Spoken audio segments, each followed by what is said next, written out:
एक युवा जो घटना से बदलता है, क्लास 6 में फेल होता है। शिक्षक कहते हैं तुम अपना व्यवसाय संभालो कि ऐसा क्या हुआ कि युवा चेंज हो गया। वो कौन सी ऐसी घटना थी जो इस युवा को झकझोर के रख देती है। राजल जी, मैंने आपकी डिग्रियां देखी, मैं दंग रह गया। कई डिग्रियां हैं, जरा ये बताइए डिग्री के बारे में। आप खुद बताइए आपने क्या क्या किया है, शिक्षा दीक्षा आपकी कहाँ से रही है। 6 में आप फेल होते हैं, ये मैंने भूमिका में बताया है। जरा ये बताइएगा, प्रकाश डालिएगा। पहले अपनी डिग्री के बारे में बताइए। एक तो आपने इस टाइम मैनेजमेंट में बड़ी खूबसूरत चीज़ लिखी है, मैं यही बताना चाहता हूँ कि क्रिकेट को आपने समझाया है। जरा ये बताइए और हमारे दर्शकों को समझाइए कि वो क्रिकेट से टाइम मैनेजमेंट और एकाग्रता कैसे बना सकते हैं। तो गोरखपुर का एक युवा जब किताब लिखता है और उस किताब का विमोचन योगी आदित्यनाथ जी करते हैं, क्या कहा आपसे? नहीं, उन्होंने कहा अच्छा प्रयास है और आशीर्वाद भी उन्होंने मुझे दिया। और आप देख रहे हैं पूर्वांचल पोस्ट। आज हम एक ऐसे युवा के बारे में बताने जाएंगे जो युवा एक जाना माना लेखक है। मैं आपको ये बताना चाहता हूं कि एक घटना इंसान को भीतर से कितना बदल देती है। एक घटना इंसान को कहां से कहां ले जाती है। एक घटना जो एक इंसान को बदलती तो है, समाज में बदल देती है, भीतर से बदल देती है। और उसी समाज में जहां वो समाज उस व्यक्ति को कह रहा होता है कि पढ़ना छोड़ो और अपने व्यवसाय में आ जाओ, चेंज करके रख देती है। और वो युवा आज किताबें लिख रहा है। वो किताबें एक भाषा में नहीं, कई भाषाओं में ट्रांसलेट हो चुकी हैं। एक युवा जो घटना से बदलता है, क्लास 6 में फेल होता है।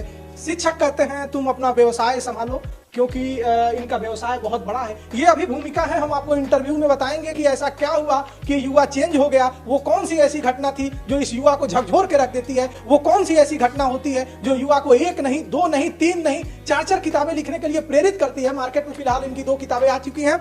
औपचारिकता के लिए मेरा नाम है शशि भूषण तिवारी और आप इस समय पूर्वांचल पोस्ट देख रहे हैं। ये 2, 3, 4, 5 लाइन की जो मैंने भूमिका बनाई है वो कोई और नहीं, राजल कुमार गुप्ता जी हैं, जिनकी 2 किताबें। एक किताब है टाइम मैनेजमेंट, काफी बेहतर है, मैंने इस किताब को पढ़ा है। वाकई अगर आप एक बार इस किताब को पढ़ेंगे भीतर से बिल्कुल ही बदल जाएंगे। अगर बदलेंगे भी नहीं तो थोड़ा तो इतना बदल जाएंगे कि टाइम मैनेजमेंट का आपको फायदा मिलने लगेगा। दूसरी किताब अभी मार्केट में नहीं आई है, विमोचन होना बाकी है और इन्होंने इस काबिल समझा कि ये किताब हमको दिया। मैंने ये सारी किताबें पढ़ी हैं, बहुत ही शानदार। एक एक मैं पृष्ठ पर बता सकता हूं क्या लिखा है, क्योंकि ये किताबें मुझे 15 दिन पहले मिली थी।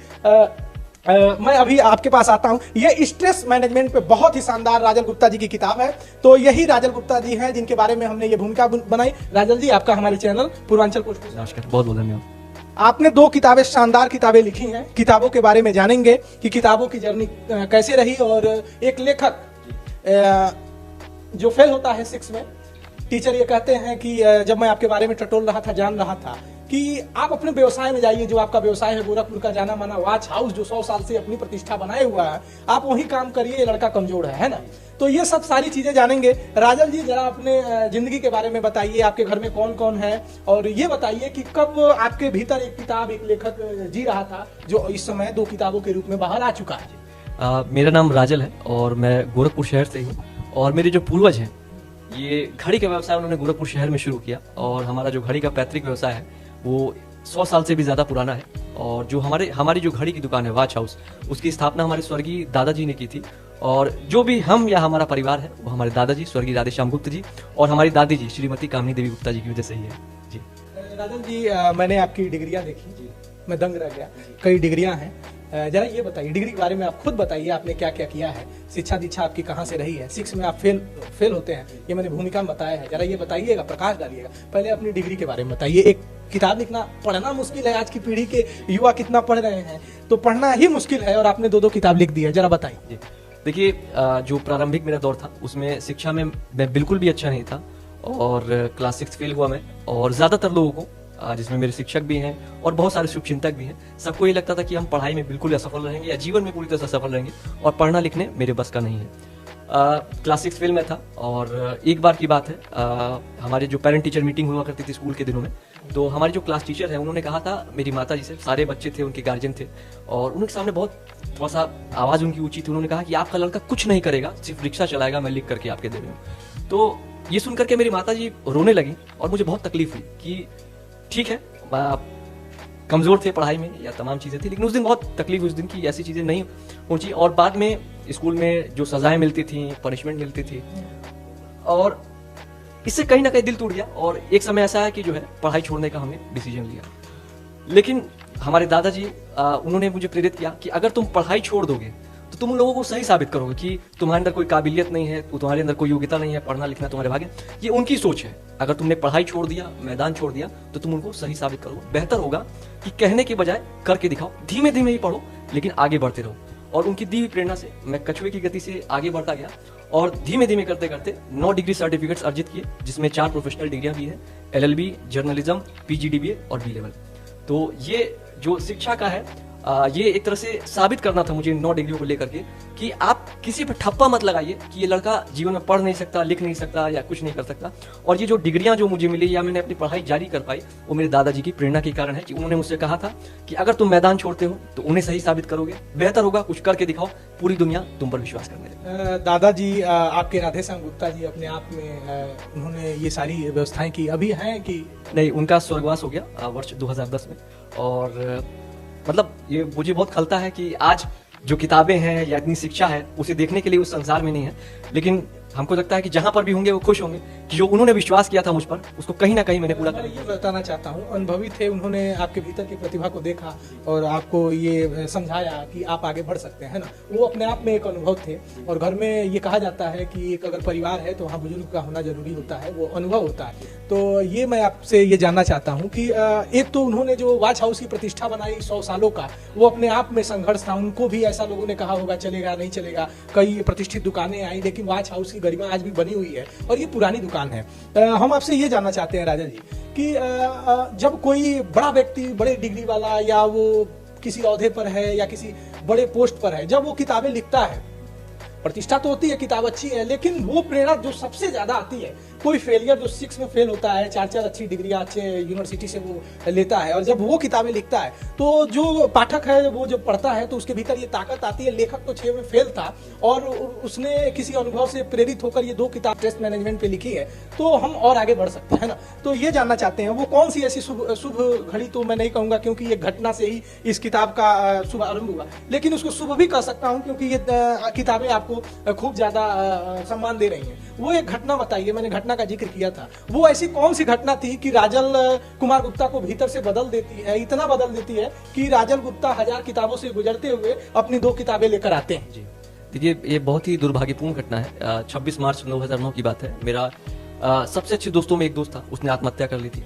ये सुन करके हम लोग दंग रह गया, समझ में नहीं आता क्या करें, और इस चीज को लेके बहुत दुखी हुए। और हमने सोचा कुछ करना चाहिए लाइफ में कि कोई भी युवा कम से कम ऐसा कदम ना उठाए जिस कारण किसी को अपना दोस्त या बेटा या भाई अपना खोना पड़े।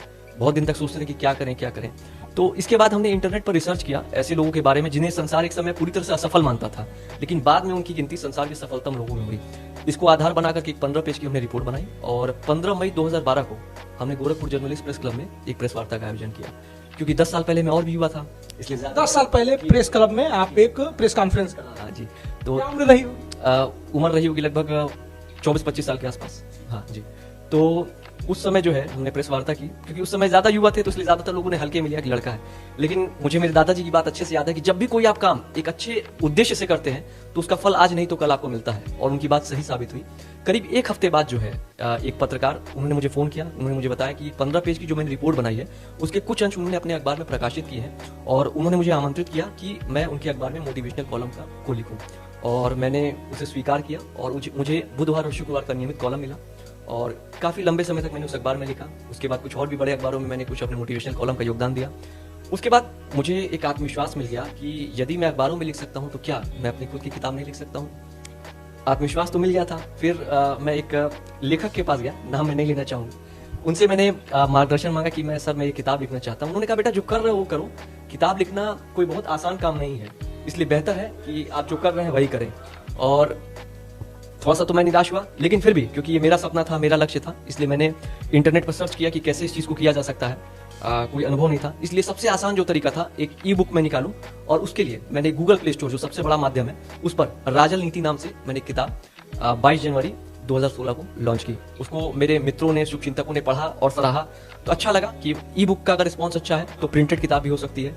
इसके बाद मैंने जो है अपने नज़दीकी साइबर कैफे में गया, किताब को टाइप करवाया, एक डिज़ाइनर को पकड़ा, उसका कवर मैंने डिज़ाइन करवाया और एक प्रिंटिंग प्रेस में मैं गया। उसके बाद मैंने वहाँ पे किताब छपवाई। अमेजन को फ़ोन किया हेल्पलाइन नंबर पे कि सर मैं किताब बेचना चाहता हूँ, कैसे होगा। उन्होंने मार्गदर्शन दिया, फिर मेरी पहली किताब छपी भी और अमेजन पर बिकना भी शुरू। एक तरफ आप प्रेस कॉन्फ्रेंस करके आते हैं, है ना, युवा होते हैं, 24-25 साल, 10 साल पहले की बात है, और वहाँ आप थोड़ा सा उत्साह में कमी आती है, क्योंकि 6 दिन 7 दिन तक कोई फ़ोन नहीं आता है, किसी तरह का रिस्पांस नहीं आता है। लेकिन कहीं ना कहीं आपके उत्साह में देखो, जहाँ दादाजी आपको मोटिवेट करते हैं, एक घटना आपके भीतर झकझोर कर रख देती है। दूसरी घटना कि जब प्रेस क्लब में आपने कितने पेज की, लगभग 15 पेज की एक रिपोर्ट आप प्रेस कॉन्फ्रेंस करते हैं, तो वहाँ थोड़ा सा हतोत्साहित होते हैं। लेकिन एक कॉल आपके पास एक रिपोर्टर का आता है कि 15 पेज की जो आपकी रिपोर्ट है, उससे मैंने कुछ अंश अपने पेपर में छापे हैं। वहाँ से आपके भीतर थोड़ा सा उत्साह आता है और वो बतौर मोटिवेशनल स्पीकर आपको लिखने के लिए एक कॉलम देते हैं। वहां से आपकी एक जर्नी शुरुआत होती है। लेकिन आप फिर डिमोटिवेट होते हैं, जहां उस एक लेखक को लगता है कि एक प्रतिद्वंदी हम पैदा कर देंगे इनको बता के समझा के, तो आप वहां फिर डिमोटिवेट होते हैं। लेकिन आपने ठान लिया है कि हमको कुछ करना है। मैं आपको ये बता दूं कि जितना ज्यादा कंपटीशन होता है, मैं मीडिया लाइन में हूँ, पत्रकार हूँ, जितना ज्यादा मैं सारे गोरखपुर के जितने चैनल हूँ, मेरा काम है 1 घंटा में सबको देखता हूँ, सुनता हूँ, सबसे कुछ सीखने को मिलता है ना। सब कुछ अलग ढंग से सब पत्रकार करते हैं, जो कुछ करने जा रहा है उसके लिए रिसर्च करके जाता है, तो मैं उनसे सीखता हूँ। और आए दिन एक चैलेंज आगे आता है और उसे मैं एक्सेप्ट करने की कोशिश करता हूँ। कर पाऊँ ना कर पाऊँ एक अलग बात है, लेकिन उस चैलेंज को एक्सेप्ट करता हूँ। राजल जी, मैं ये जानना चाहता हूँ कि एक घटना आपको झकझोरती है, आप किताब लिखते हैं, लेकिन जो सबसे अच्छी इस किताब में हमको ये बात लगी, जो आप जानते हैं कि लगभग भारत का मतलब अगर देख ले तो बहुत बड़ा बहुसंख्यक हो वो क्रिकेट देखता है। लेकिन जो टाइम मैनेजमेंट में आपने, मैं भी अगर मेरे जीवन में जो सबसे मेरे दिल के करीब रहा है वो क्रिकेट रहा है, किताबों के बाद अगर कुछ है। और जहां मतलब एक समय था कि क्रिकेट मतलब क्रिकेट बचपन में, तो क्रिकेट को मैं भली भांति समझता हूं, जानता हूं और उसको सोच सकता हूं और उसमें बहुत कुछ लिख सकता हूं। तो आपने इस टाइम मैनेजमेंट में बड़ी खूबसूरत चीज लिखी है। मैं यही बताना चाहता हूं कि क्रिकेट को आपने समझाया है। जरा ये बताइए और हमारे दर्शकों को समझाइए कि वो क्रिकेट से टाइम मैनेजमेंट और एकाग्रता कैसे बना सकते हैं। देखिए, बचपन में मुझे क्रिकेट बहुत पसंद था और मैं क्रिकेट का दर्शक बहुत अच्छा था, लेकिन खिलाड़ी बहुत खराब था। तो क्रिकेट देखने में बड़ा मजा आता था, बहुत सारा समय मैंने क्रिकेट देखने में लगाया है। तो क्रिकेट से बहुत सारी चीजें सीखने को मुझे मिली और एक एकाग्रता का कॉन्सेप्ट जो वहां से मुझे सीखने को मिला कि बहुत बार ऐसा होता है कि कोई सेट बैट्समैन होता है और बहुत अच्छे से खेल रहा होता है, लेकिन तभी लंच का इंटरवल हो जाता है या ड्रिंक्स का इंटरवल हो जाता है। उसके बाद जब वो दोबारा बैटिंग करने के लिए आता है तो क्योंकि उसकी एकाग्रता भंग हो जाती है, उसकी लय भंग हो जाती है, तो ऐसा देखने को मिलता है कि वो तुरंत ही आउट हो जाता है। और कई बार तो उसके आउट होने के बाद पूरी टीम ही डगमगा जाती है और पूरी टीम ऑल आउट हो जाती है। तो कहने का मतलब है कि एकाग्रता जो है भंग नहीं होनी चाहिए और जब भी कोई आप काम करते हैं तो उसमें फोकस की बहुत जरूरत है। कई बार जब आप बिल गेट्स या वॉरेन बफेट का इंटरव्यू भी अगर आप देखेंगे तो उन्होंने सफलता की एक सबसे बड़ी जो पूंजी उनके जीवन में रही वो यह थी एकाग्रता। उन्होंने एकाग्रता के महत्व को समझाया कि किस प्रकार, जैसे अगर आप कोई पेपर जलाना चाहते हैं तो उसमें अगर आप एक मैग्नीफाइंग ग्लास लेते हैं और उसे अगर बार बार आप हिलाएंगे तो आप पेपर को नहीं जला पाएंगे। लेकिन अगर आप सूर्य के किरणों को एक मैग्नीफाइंग ग्लास के माध्यम से एकाग्र करेंगे, एक पॉइंट पर केंद्रित करेंगे तो आप पेपर को जला सकते हैं। उसी प्रकार यदि आप जीवन में सफलता पाना चाहते हैं तो आपको एक बिंदु पर एकाग्रचित रहना पड़ेगा। जैसे ये किताब है, ये किताब मुझे लगता है कि मैं 8-9 सालों से इस पे लगा हुआ हूँ। यदि मैंने छोड़ दिया होता बीच में, फिर उसको आजमाया होता, फिर करता, तो शायद मुझे वो सफलता नहीं मिलती। तो इसलिए क्रिकेट के माध्यम एक बहुत अच्छा माध्यम था समझाने का, ये मुझे बहुत अच्छा लगा था, इसलिए मैंने इसके इस उदाहरण को किताब में समझा। ये बता दूं, कई बार ये देखने को मिला है जिसकी साझेदारी 270-80 रनों की हो गई है और इंडिया लंच तक या दूसरे दिन तक भी विकेट नहीं गिरा पाई है। लेकिन अगर देखा गया है कि चाय के काल के बाद पूरी टीम गई है चाय काल में ड्रेसिंग रूम में, जब फिर वो टीम आती है, यही कुंबले और हरभजन इतने घातक साबित होते हैं कि जिस टीम के 270 रनों का स्कोर हुआ है, एक विकेट नहीं गिरे हैं, वो आगे 70 रनों पे पूरी टीम सिमट जाती है। एक मैच मुझे याद आता है न्यूजीलैंड और वेस्ट इंडीज का, जिसमें क्रिस गेल और डैरेन गंगा दोनों ओपनर प्लेयर जमकर बल्लेबाजी कर रहे होते हैं, वो चल रहा होता है और दुनिया के सबसे इन स्विंग यार्कर के मसीहा कहे जाते थे शेन वॉर्न, न्यूजीलैंड के तेज गेंदबाज 145 किलोमीटर प्रति घंटे की रफ्तार से गेंद करने वाले, वो गेंद कर रहे होते हैं और चौके खा रहे होते हैं। डैरेन गंगा और क्रिस गेल बहुत प्रचंड रूप से खेल रहे होते हैं। एक स्थिति ऐसी आती है, परिस्थिति ऐसी आती है कि क्रिस गेल का एक ऐसा लंबा छक्का जो स्टेडियम के बाहर चला जाता है और मैच को रोकना पड़ता है, कुछ देर के लिए रोकना पड़ता है, फिर नई गेंद आती है और जब नई गेंद आती है वही शेन वॉर्न जो पीट रहे थे, वही शेन वॉर्न जो चौके खा रहे थे न्यूजीलैंड, ऐसी परिस्थिति होती है कि आने के कम रनों के बाद पूरी टीम वेस्ट इंडीज जो की है धराशायी हो जाती है। एकाग्रता की आपने बात की, और यहाँ आपने लिखा है, बुद्ध बड़ी अच्छी बात करते हैं। उन्होंने ये कहा कि समस्या यह है कि हम सोचते हैं कि आपके पास पर्याप्त समय है। हम ये सोचते हैं कि हमारे पास खूब समय है, अभी तो मेरी उम्र 18 साल या 21 साल की हुई, अभी तो बहुत समय, हम यूपीएससी क्वालिफाई कर लेंगे, फला फला फला कर लेंगे। लेकिन होता ये है कि जो सोच आपने पाली है यही सोच हमेशा रहती है और आप असफल हो जाते हैं। एक चीज, बड़ी ही अच्छी चीज, हमारे घरों में वो चीजें रोज दिखती हैं, हम रोज उससे रूबरू होते हैं, और आमतौर पर फिल्मों में देखेंगे, धारावाहिकों में देखेंगे, अक्सर एक्टर्स या उनकी जो एक्टर्स हैं उससे डरते हैं, काकरोच। तो मैं काकरोच को पढ़ रहा था, मैंने सोचा कि राजल कुमार गुप्ता के मन में ये विचार कैसे आया, घरेलू चीजों से ही टाइम मैनेजमेंट बना लिया या स्ट्रेस का एक बुक लिख लिया। आपने बताया कि काकरोच अगर चल रहा है तो सही है, एक बार गिर गया तो वो उठ नहीं पाता है, मृत्यु हो जाती है। फिर उसको आप समझाते हैं कि हम इंसान हैं और हमें तो कम से कम ये ताकत हुई है कि हम अपनी परिस्थितियों को बदल सकते हैं। काकरोच ने आपके किताब में क्या भूमिका निभाई, जरा इसको समझाइए। देखिए, एक चैप्टर है मेरी किताब राजनीति स्ट्रेस मैनेजमेंट में कि हम कॉकरोच नहीं है। आपने गौर किया होगा अपने जीवन में कॉकरोच के बारे में, कभी ना कभी आपने अपने घर में या कहीं पर भी आप कॉकरोच को देखते होंगे। कॉकरोच एक ऐसा प्राणी है जिसे ज्यादातर लोग पसंद नहीं करते, स्वाभाविक सी बात है। लेकिन कॉकरोच एक बार अगर पलट जाता है तो भगवान ने उसे ये क्षमता नहीं दी है कि वो सीधा हो पाए और अपने आप को संभाल पाए। अगर वो किसी कारण से संभल गया तो ठीक है, लेकिन ज्यादातर मामलों में वो संभल नहीं पाता। लेकिन प्रभु ने इंसान को जो है संसार का सबसे बुद्धिमान और सबसे श्रेष्ठ प्राणी बनाया है, और उन्होंने ये क्षमता दी है कि अगर अपने लाइफ में अगर आप डगमगा जाएं तो आप दोबारा ना सिर्फ संभल सकते हैं बल्कि अपने आप को पहले से बेहतर मजबूत स्थिति में अपने आप को ला सकते हैं। हम सभी के जीवन में जो है कभी ना कभी समस्याएं आती हैं, और ऐसा कोई प्राणी नहीं जिसके जीवन में समस्याएं ना हो।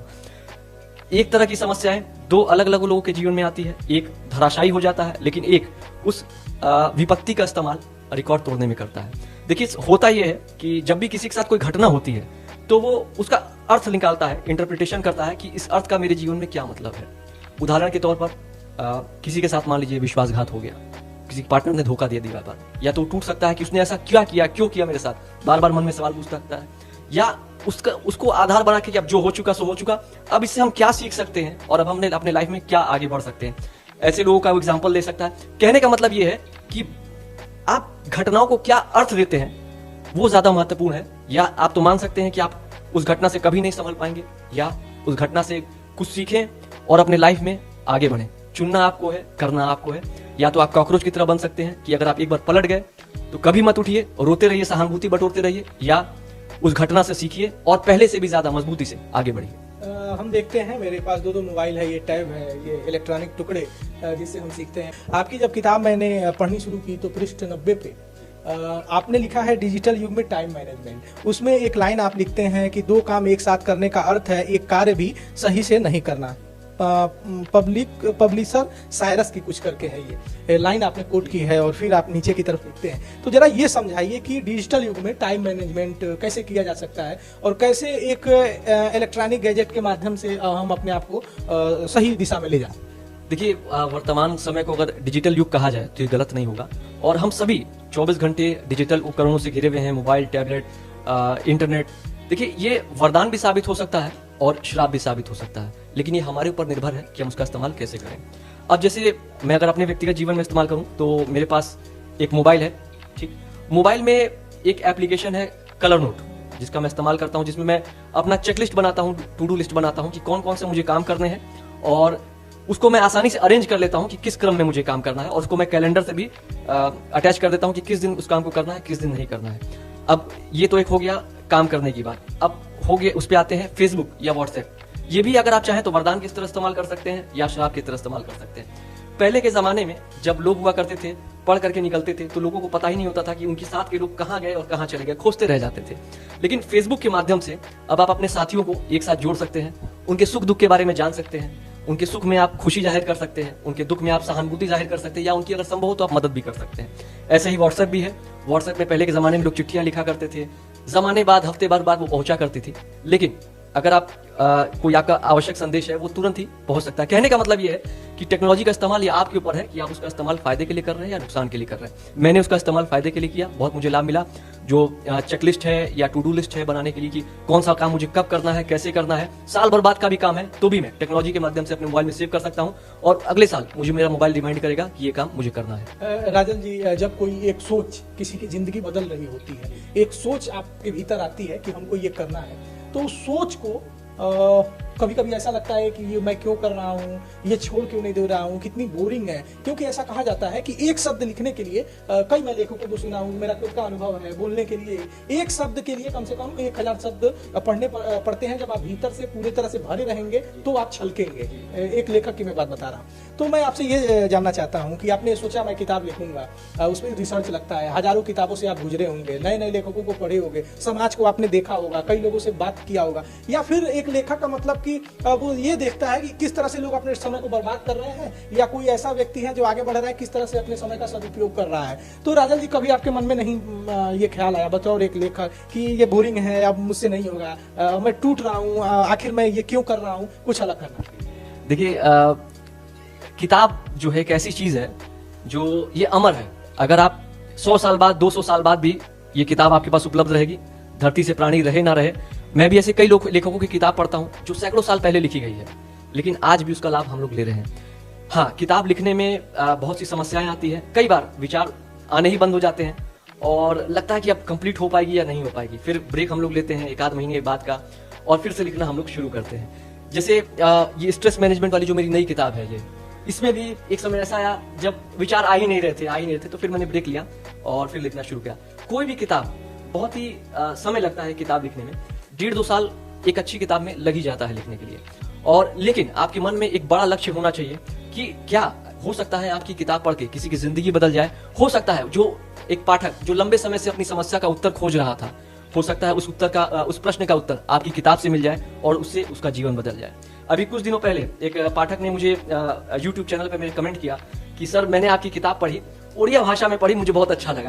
तो ये बताइए, आपको एक सर्टिफिकेट मिला है, इसकी चर्चा कर लेते हैं। ये कब मिला, वो शुभ घड़ी कौन थी जब आपके पास कॉल आया और वो सर्टिफिकेट मिला, नेट पे घूम रहा है? कितनी भाषाओं में आपकी किताबें छप चुकी? देखिए, प्रभु की कृपा से जो राजल नीति टाइम मैनेजमेंट है वो अब 6 भाषाओं में है, हिंदी, अंग्रेजी, बांग्ला, मराठी, गुजराती, उड़िया, और अब अभी अन्य भाषाओं में भी इसका अनुवाद हो रहा है। लेकिन टाइम मैनेजमेंट विषय पर किसी भी भारतीय लेखक का इतनी भाषाओं में पुस्तक नहीं है। तो ये मेरा सौभाग्य है कि पाठकों ने इतना प्यार दिया, और अब ऐसी भी मेरी किताबें हैं जिन्हें मैं खुद भी नहीं पढ़ सकता, इतनी भाषाओं में है। तो ये बड़ी खुशी की बात है। होती है, मैं जिस भारत में हूँ, कितनी विविधता है। हमारे भारत में कहा जाता है अनेकता में एकता का प्रतीक। हमें कहीं जाने की जरूरत ही नहीं है। हम देखते हैं, जब मैं सोचता हूँ कि वो फलाने विदेश गए हैं घूमने, फलाने वहां गए हैं, मैं सोचता हूँ कि इंसान मन से भारत को ही घूमे। भारत में इतनी विविधता है, इतनी भाषाएं हैं, इतने कल्चर है। अगर हम जाने तो हमारे पास समय ही नहीं है कि मैं किसी और कल्चर को जानूं। मैं भारतीय भाषा, मैं केरल में गया, केरल की भाषा को समझ रहा हूँ, वहाँ जो कल्चर है उसको समझ रहा हूँ। वो यूपी में आ रहे हैं, तो कितना खूबसूरत हमारा भारत है ना। तमिलनाडु में हम जा रहे हैं, फिर सिक्किम में जा रहे हैं, असम में जा रहे हैं, बंगाल में जा रहे हैं, हर जगह के संस्कृति को समझ रहे हैं, जी रहे हैं, वहाँ के खाने को, पकवान को, कन्याकुमारी से लेके कश्मीर तक हम जा रहे हैं। कितना विविधता बना। और ये किताबें जो गोरखपुर का एक युवा लिखता है, और वो किताबें कई भाषाओं में ये है, और वो युवा कह रहा है कि मैं इतनी भाषाओं में मैं पढ़ भी नहीं सकता। जी नहीं, ये बड़े सौभाग्य की बात है कि पहला भारतीय लेखक बनना जिसकी टाइम मैनेजमेंट विषय पर किसी भी भारतीय लेखक की इतनी भाषाओं में नहीं है। और अभी OMG बुक ऑफ रिकॉर्ड्स ने इसे अपने रिकॉर्ड बुक में शामिल किया, और एक सर्टिफिकेट से उन्होंने मुझे सम्मानित किया। और ये जो सम्मान मुझे मिला है, मैं अपनी जन्मभूमि गोरखपुर को समर्पित करना चाहूंगा। और आगे भी ये चीजें जो आगे बढ़ती रहेगी, मैं चाहूंगा पाठकों के लिए किताब और भी ज्यादा उपयोगी हो और अधिक से अधिक उनकी समस्याओं का हल करती रहे। आपके जो ये किताब है स्ट्रेस मैनेजमेंट, उस पे आपने कई मीडिया कवरेज की, पेपरों की कटिंग लगाई है। उसमें योगी आदित्यनाथ जी आपके किताब का विमोचन कर रहे हैं। क्या मुख्यमंत्री रहते समय उन्होंने किताब का विमोचन किया था कि जब सांसद थे? ये जो राजल नीति टाइम मैनेजमेंट पुस्तक है, बतौर मुख्यमंत्री रहते हुए उन्होंने विमोचन किया था, और बड़ी सौभाग्य की बात है। और जो राजल नीति टाइम मैनेजमेंट पुस्तक है, उसे तत्कालीन उपराष्ट्रपति श्री वेंकैया नायडू जी ने शुभकामनाएं भी बता देता हूँ। जो आपके किताब में लिखा गया है, किताब के जब आप लास्ट पेज पे जाएंगे, ये अभी मार्केट में किताब नहीं आई है, स्ट्रेस मैनेजमेंट, तो उसमें 215 पृष्ठ पे जाएंगे तो उस पर लिखा हुआ है कि भारत के माननीय उपराष्ट्रपति श्री वेंकैया नायडू जी ने राजल नीति टाइम मैनेजमेंट पुस्तक को अपनी शुभकामनाएं दी। वो आगे लिखते हैं कि आप लिखते हैं कि उपराष्ट्रपति ने राजल नीति किताब के लिए दी बधाई, और फिर आगे लिखते हैं कि देश के उपराष्ट्रपति वेंकैया नायडू ने शहर के युवा लेखक राजल गुप्ता की किताब राजल नीति के लिए उन्हें शुभकामनाएं दी। और उस समय जब ये शुभकामनाएं दी, मंगलवार का दिन था। मंगलवार को राजल ने बताया कि उपराष्ट्रपति के निजी सचिव N. युवराज है ना, ने पत्र भेजकर किताब मिलने की पुष्टि की है, साथ ही शुभकामनाएं संदेश भी दिए हैं। तो कितना आपके भीतर जब इस तरह की राज्य का मुख्यमंत्री, उत्तर प्रदेश जो कि देश का सबसे बड़ा राज्य है, वहां के मुख्यमंत्री योगी आदित्यनाथ जी अपने जो कि उनका जहां से वो विधायक है गोरखपुर, उनका मतलब कि उनके विधानसभा क्षेत्र का एक युवा और जो उनकी कर्मभूमि रही है, वो सांसद 5 बार यहीं से रहे और यहीं से विधायक होते हुए, तो गोरखपुर का एक युवा जब किताब लिखता है और उस किताब का विमोचन योगी आदित्यनाथ जी करते हैं, क्या कहा आपसे? नहीं, उन्होंने कहा अच्छा प्रयास है और आशीर्वाद भी उन्होंने मुझे दिया। और किताब जब अपडेट हुई, जब डायमंड बुक से प्रकाशित हुई, तो उनको मैंने किताब भेजी थी, तो उन्होंने आशीर्वाद अपने एक पत्र के साथ भेजा था कि ये प्रयास जो है सराहनीय है और उन्होंने आगे भी जो है बेहतर प्रयास करने के लिए आशीर्वाद दिया था। और एक और भी मेरी किताब है राजनीति विचार कोश, उसे तत्कालीन राज्यपाल श्री राम नाईक जी के द्वारा विमोचन का सौभाग्य मिला था। बहुत से लोगों के मन में होता है कि किताब का कोई महत्व नहीं है, किताब की वैल्यू नहीं है, लेकिन मैं बताना चाहता हूं कि किताब आपको वहां पहुंचा सकती है जहां आपने सपना भी नहीं देखा है। ये किताब भारत में लोग पेपरबैक फॉर्मेट में पढ़ रहे हैं, लेकिन अंतर्राष्ट्रीय बाजार में एप्पल स्टोर, वॉलमार्ट स्टोर और जो भी प्लेटफॉर्म है जहां पर किताब आपको चाहिए वो हर जगह उपलब्ध है। और मैं कभी शायद बाहर नहीं गया, विदेशों में नहीं गया, लेकिन मेरी किताबें वहां तक पहुंच चुकी हैं। आज भी बहुत से लोगों का फीडबैक मिलता है कि किताबों से उनको कितना लाभ मिला। तो ये एक बहुत ज्यादा संतुष्टि की बात होती है कि मेरे किताब से लोगों को लाभ हो रहा है और उनके जीवन में बेहतरी आ रही है। हम लोग करीब करीब बात के आखिरी दौर में हैं।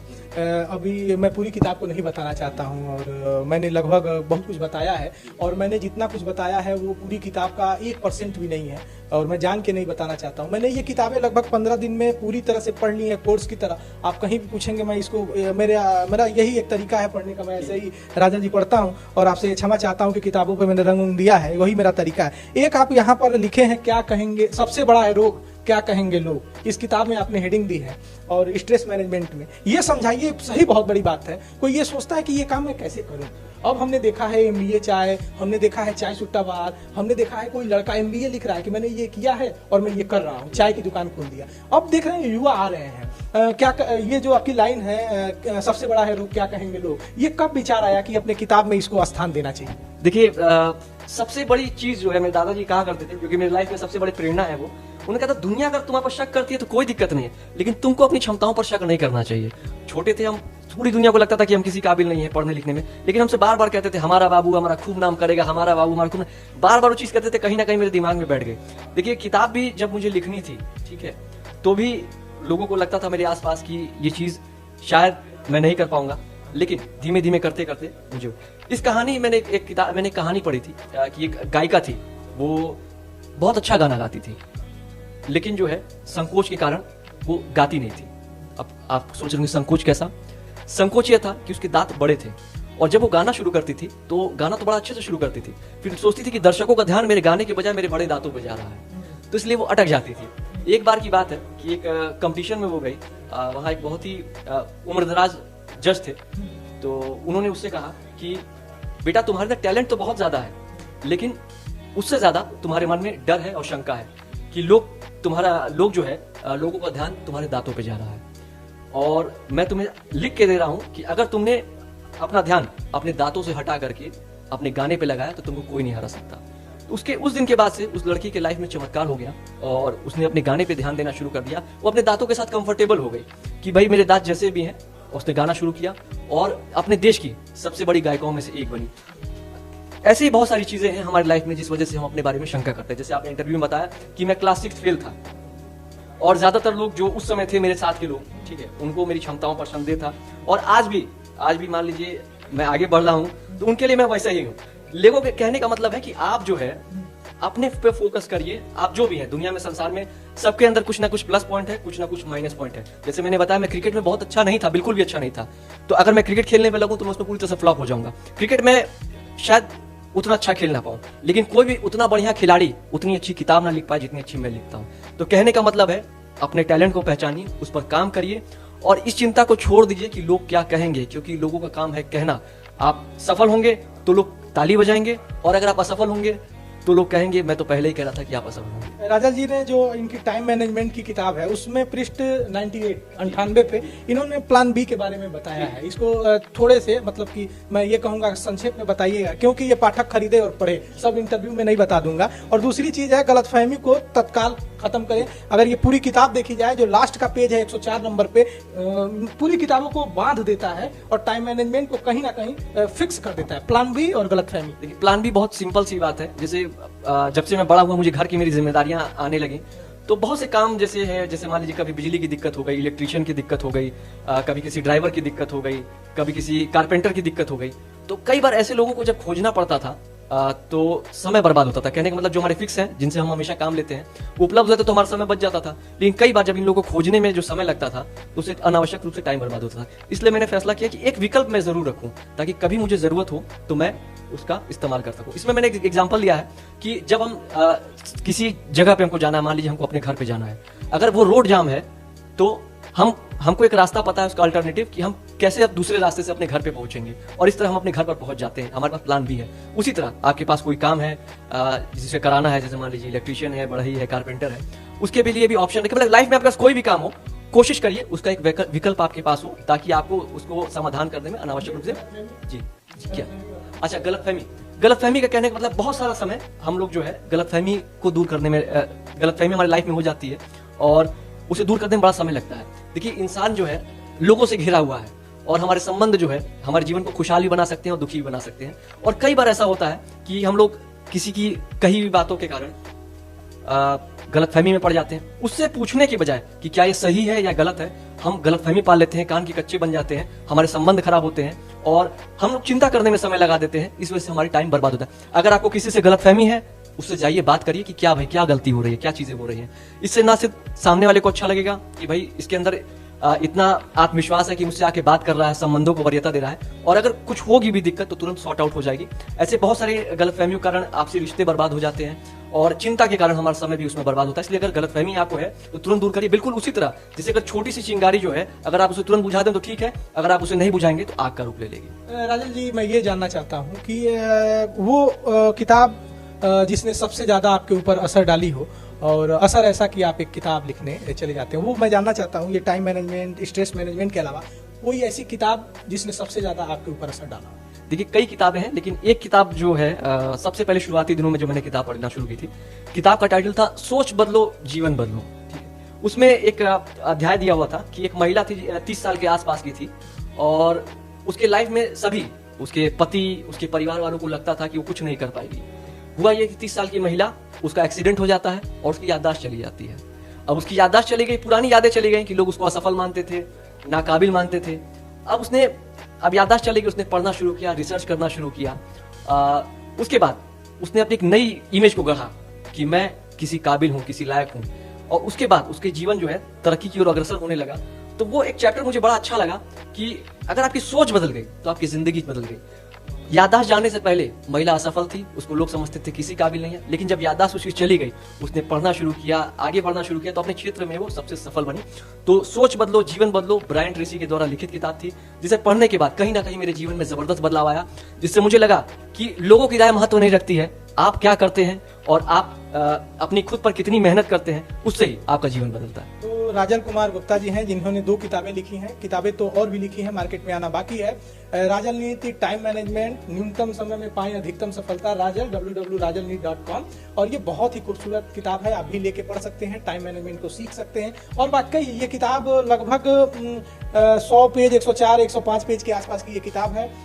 150 पेज कहाँ उपलब्ध है? सभी स्टोर, अमेजन, स्नैपडील, फ्लिपकार्ट, अगर डिजिटल प्लेटफॉर्म पे आप चाहते हैं तो एप्पल स्टोर पे मिल जाएगी, वॉलमार्ट स्टोर पे, जिस भाषा में चाहेंगे और जैसे चाहेंगे, प्रिंटेड में, ई बुक में, हर तरीके से आप। तो ये किताब लगभग 4-5 भाषाओं में, 6 भाषाओं में अनुवाद हो चुका है। ये अपने आप में बहुत ही शानदार किताब है, मैंने ये पढ़ा है और बहुत ही खूबसूरत किताब है। आप भी इस किताब को पढ़ सकते हैं। टाइम मैनेजमेंट राजल कुमार गुप्ता जी से जान सकते हैं। दूसरी जो किताब है स्ट्रेस मैनेजमेंट की है, ये भी मैंने पूरी किताब पढ़ी है, गजब का ये किताब है। और जैसे देखा गया कोविड के दौर में, कभी कभी आप देखते होंगे कोई व्यक्ति आपसे मिलता होगा, बड़ी समानता से मिलता होगा, अच्छी बातें भी करता होगा, और फिर कभी देखा जाता है कि वो भयंकर स्ट्रेस में है, मतलब वो फ्रस्ट्रेट है, या फिर वो कहीं ना कहीं डिप्रेशन डिप्रेशन में है।